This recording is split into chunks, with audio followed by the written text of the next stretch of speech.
福建廈門有個思明區，思明是民族英雄朱成功起的名，取思念明朝之意。這裡提一句，大多數人都將他稱為鄭成功，但我這邊還是更習慣完整稱呼他的次名朱成功，或者是原名鄭森。如果你贊同我的想法，不妨點個關注，後續和他相關的視頻咱們都按照這個標準來辦。現在問題來了，既然有人思明，那有没有人思清呢？待會儿我們逛完思明區的廈門博物館之後，你就會發現思清的人也有，但廈門人在反清這一塊的力度要遠比思清更大。這便是我們今天來逛此處的缘由，便以此段旅途的所見所聞來參加導遊開場白大賽吧。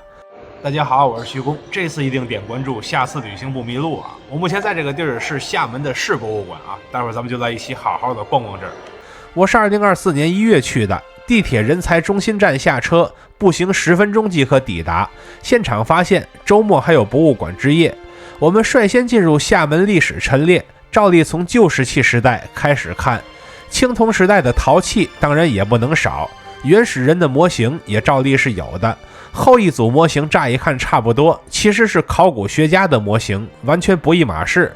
然後我們直接跳到了唐代，此時的中原文明已經傳到了廈門。現場的墓志銘就是唐代文物，另外還展出了唐代的瓷器、银器，可惜沒見到金器。後面復原的是宋代制瓷場景，對應的文物是宋代青瓷骨灰罐。出土的时候，這裡面還套着一個小罐，裡邊裝的是骨灰，說明宋代的閩南是有火葬習俗的。而且器物的腹部花紋描繪的是一座五殿頂建築，且飞檐翹角處有彩陶卷起，和現在的閩南建築畫風也是大差不差的。另外這邊還有宋代陶器，畫風非常復古，但在別處不多見，這算是邊疆治古現象嗎？此外還對當地的古蹟做了一些基礎的介紹，其中有相當一部分都和朱熹有關，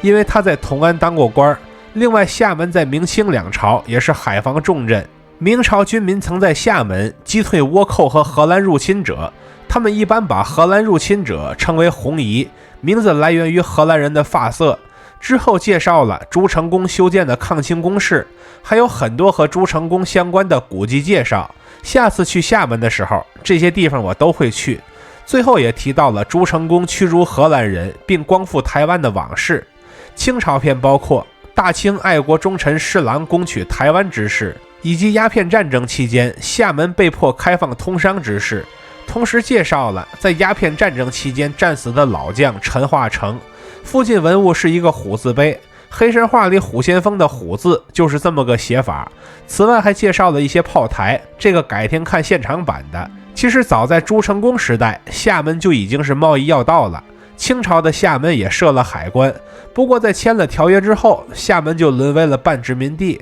連海關這一塊自己也說了不算了。清條約名不虛傳。現場展出的貿易品以瓷器為主，錢幣則包括很多外來的錢幣。後面介紹了一些当地的古建築和古墓，這就是先逛博物館的好處，也就是可以提綱挈領的了解這些看點。同時博物館對清朝將華人命名為豬仔，批量販賣到海外這件事兒也沒有避諱，它所對應的恰好是美國黑奴解放的時期，所以是誰替換了黑奴的生態位，從而促進了黑奴的解放是不言而喻的。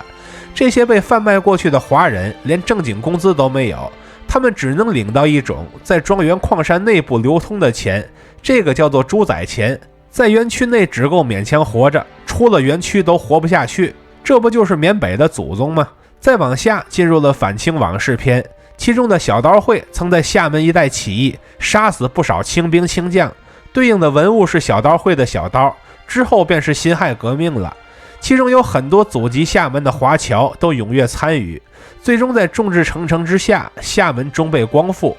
記錄抗戰歷史時，廈門博物館也沒慣着，直接點名是日偽統治，偽就是偽滿洲國，這股勢力的反撲之心可從未熄滅過。在廈門人民的反抗之下，這些敵人也終被消滅。而關於解放戰爭的記錄反而並不多，就是做了個基礎展示，此外就沒有了。至此我們就逛完了這個展廳，然後我們來到下個重要展廳——閩台民俗展廳。首先展示的是兩岸的元宵節慶祝活动，雖然照片中具體的慶祝方式不同，但這種熱鬧的氛圍卻是不約而同的。在閩台五員中，朱成功被尊為開台聖王，是重要的民俗帶動者。兩岸之間地緣極近，屬於是一衣帶水，然後是血緣和法緣。血緣大家都懂，法緣則是自古以來兩岸一體的法理。此外還有商業往來的商緣，以及文化相通的文緣。然後兩岸都有媽祖信仰，這種信仰在閩台都很流行，甚至媽祖的祭典儀式場面都是做得很大的。再往後是兩岸服飾上的共通之處，包括两岸的近似款頭飾，同時衣服上也都有厂子金和蜈蚣扣，說明大家都沒逃過剃髮衣服，這都什麼地獄笑話。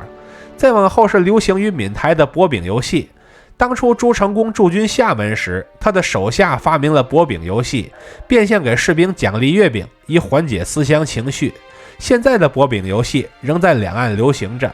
後面介紹了一個很有意思的民俗，叫尾牙五好宴。他們將月初月中祭拜土地的日子稱為做牙，臘月16是每年最後一次做牙，叫做尾牙。東家會設宴款待夥計，並在席上公布辭退誰，所以一桌的人都惴惴不安，無心吃席，這就叫尾牙五好宴。至此我們就逛完了民俗展廳，現在我們進入館藏文物精品陳列，精選幾樣看看。先看廈門蔡氏漆線雕作品陳元光聖王像。陈元光是唐代的大臣，是漳州歷史上的第一位刺史，在闽多有貢獻，故被後人铭記。而所用的漆線雕工藝則是用漆和磚粉等原材料調配出漆線土，再搓成線狀，並於坯體上塑造出圖形來，一般多用於神佛造像的制作工藝中，這也是一個國家級的非遗項目。有些漆線雕的故事是更為膾炙人口的，比如漆線雕华容道的名气就比前者要更高，因為《三國演義》的傳唱度更高，或者說四大名著故事都是如此。後面有一件明代的法华仙人洞造像，上面挂的又是法华釉，工藝是先把色彩填好，然後再入窑燒制成品，顏色并不止眼前的蓝色一種。後面則是清代的德化窑白釉堆貼花卉紋屏，裝飾繁複但顏色簡單，造型在當時比較新穎。其實德化窑並非純白瓷，也有很多加彩造像，一般以佛道人物居多。有了這身华服，世人才知他們塵緣已斷，金海盡乾。